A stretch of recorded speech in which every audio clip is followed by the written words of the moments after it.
Now, I'm a Christian. I've made mistakes myself. I believe fervently in second chances. But Michael Vick killed dogs, and he did in a heartless and cruel way. And I think, personally, he should have been executed for that. He wasn't. But the idea that the President of the United States would be getting behind someone who murdered dogs, kind of beyond the pale. Well, that's a bit of hyperbole from my friend Tucker Carlson. He told me this afternoon he is against capital punishment for any reason. Anyway, that was him on Fox last week commenting on the Michael Vick story, again with some hyperbole. After President Obama's phone call with the Philadelphia Eagles owner Jeff Lurie last week, Lurie said Obama, quote, praised the decision to give Michael a second chance.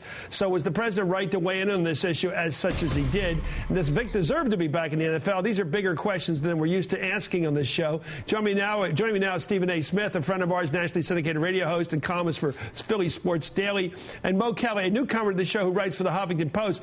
Gentlemen, I want to start with Stephen since I've known you before.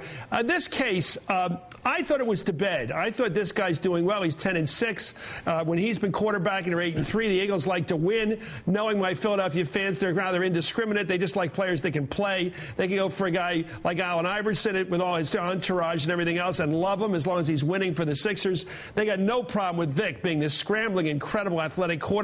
Your view of the right or wrongness of this debate? Well, I don't think there should be a debate at all. I personally think that it is perfectly within the President Obama's purview to speak on the issue, and I definitely think that you had a lot of animal rights activists out there who have been against Michael Vick and are going to continue to be against Michael Vick. A lot of animal lovers, Chris, who are against him as well, but he has been a model citizen and clearly the voice against animal cruelty since he's been released from a federal penitentiary after staying in Leavenworth for 18 months. So I don't think there's any question that there shouldn't be a debate at all. He's been a model citizen. He's been the voice that the Humane Society has wanted him to be, and I don't think anybody can even debate that. Does it bother you that there's evidence that he was sadistic with animals? He didn't just put them to death. He was doing like hanging them, electrocuting them, perhaps for his own weird joy. Does it bother you that someone like that who gets a kick out of that kind of torturing of an animal gets to be a superstar? Does that bother you? Well, it bothered you if they didn't pay the price for it. But when you serve 18 months in a federal penitentiary and you're confined and you lose more than $100 million, you've paid your debt to society. Every time I turn around, I hear everybody talking about how America is the land of second chances. And this is somebody who definitely has appeared contrite. He's given speeches. Chris, I've talked to him on numerous occasions. Yeah. He definitely appears contrite. He goes of his own volition and speaks to a lot of different groups, a lot of kids about the animal cruelty, and more importantly, get into specifics, not just about his actions and how heinous they were, but also how ridiculous he was as an individual who wasted away the talents that were given to him throughout his career in Atlanta with the Falcons. Okay, let's go to Mo Kelly, and your view. Well, it comes down to this. Michael Vick deserved a second chance. No one was actually questioning whether he deserved a second chance in the general community. But the larger issue is whether Michael Vick is the correct person to begin the discussion about ex-felons who are reintegrating themselves into the community. President Obama, I need him to be presidential. It's not a question of whether it's his purview to make a comment, but it's a matter of whether he's being presidential enough to expand the conversation, and using Michael Vick to talk about ex-felons is the wrong starting point. Okay, let's take it. I know what you're talking about, which is the implication of this. And we had Michelle Bernard on last week who said the reason the president brought this topic up when he was talking to Jeff Lurie, the owner of the Eagles, on another matter, he brought it up in that what he thought was a conversation one-on-one, because he does think there's a question here of people who've spent time for crimes they committed and duly so, but they shouldn't have their lives ruined forever. It's not good for society. Here's what the White House did to expand that point. I want you to get back on this. Here's what the White House said about it. The president did place a call to Mr. Lurie to discuss plans for the use of an alternative energy at Lincoln Financial Field. He, of course, condemns the crimes that Michael Vick was convicted of, but he, as he said previously, he does think that individuals who have paid for their crimes, should have an opportunity to contribute to society.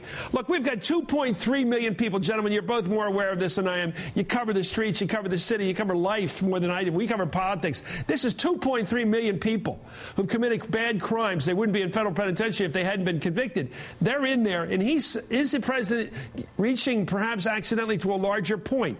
There has to be a second chance, or we're really screwed in this society. Your thoughts, Steve, you want to get on this guy? First of all, I feel emphatic about that. The reality is that, this is the land of second chances, and you have to ask yourself, you have to reach to a point where you're asking yourself the question, what on earth are we going to do? Certainly, you look at a guy like Tucker Carlson, crossing and, speaking beyond the pale, talking about Michael Vick should be executed. That's absolutely ridiculous. But at the same time, if you're not going to execute individuals and ultimately they're going to be let go from prison, then they need to make a contribution to society. Clearly, Michael Vick has done just that, not just because he's performed admirably on the football field and it's got the Philadelphia Eagles, by the way, in position, Chris, as far as I'm concerned, to legitimately compete for a Super Bowl championship. But off the field, he has been a model of redemption. He's conducting himself in that fashion. You look at the president of the United States, he's speaking to that. He's speaking to that. You say he's not a model. Go ahead. Why?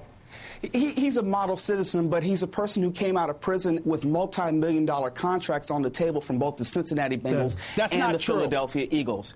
That's not true. According to Lynn Pasquarelli of the ESPN, there was a $2.3 million 2-year contract on the table from the Cincinnati Bengals prior to the Philadelphia Eagles. But he was more millions in debt.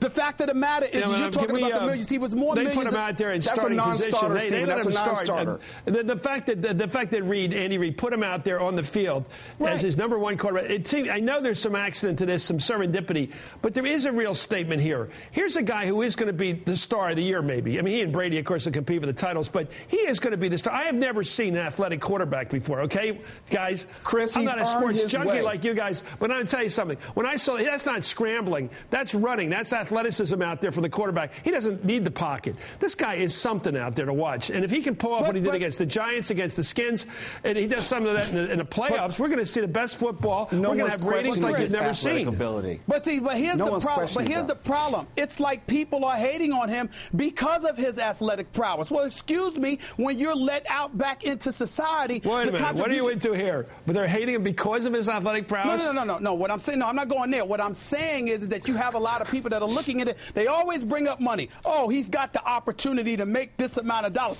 Everybody doesn't get that. Well, guess what? Everybody can't play like Michael Vick. There's a whole bunch of scrubs running out here. There's a whole bunch of wannabes in the society. The man can play some football. He's doing what he's supposed to do. In our crowd, we call it begrudgers. I know what a begrudger, Irish term, begrudgers. Let me ask you this, gentlemen. So nobody gets any confusion out there.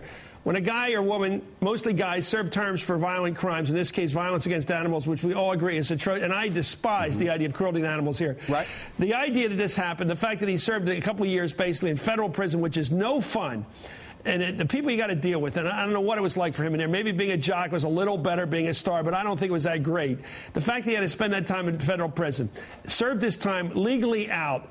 Don't we want a role out there for people who are watching this stuff on television? We do. Some guy sitting in a prison education camp, learning English, learning arithmetic, learning some basics or engineering or something, so he can come out and do something in society, mechanical drawing or something. Doesn't he need a role model to inspire him or to get out there and try again?